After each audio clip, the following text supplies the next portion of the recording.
president of the Community Foundation of Greater Memphis. And the Community Foundation was created a little over 40 years ago by business and community leaders to manage and grow charitable giving in our community. And we do that not just by managing the wealth and charitable giving of one family, as most foundations do, but through a great many families. So in addition to managing the grant making of those 1,000 agencies, we do have some of our own funds that come from income off of our own endowment, and then some contributions from our donors to our grant making. So gives us a chance to, knowing the needs of the community, to make our own grants and our own investment in the community. Remarkable the way the Indian Community Fund has been a way for the Indian community to reflect its identity and actually show that it's separate but part of this community and investing in this community. And its giving has been for the broader community, not just focused on the Indian community, and I think that's really remarkable.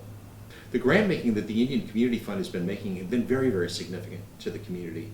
And it's important to say that the organizations that the Indian Community Fund has been supporting have been very significant community organizations.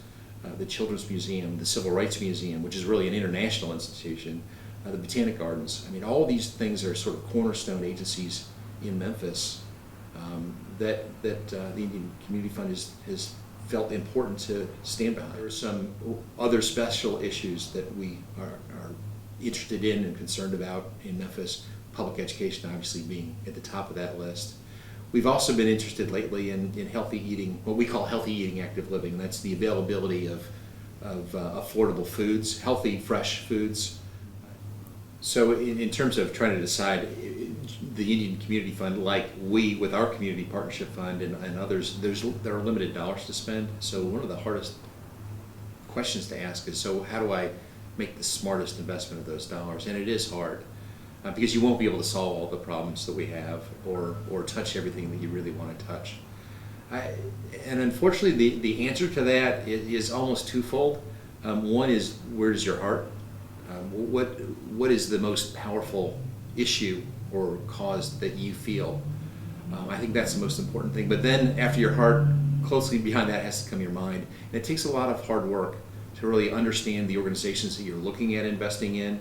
Are they doing everything that they can do? Are they doing it as smartly as they can do? So, and I would encourage any organization that's trying to make an impact on the community to, first of all, follow your heart, but then really do the homework and understand the numbers and the actual operations of the organization you're looking at supporting.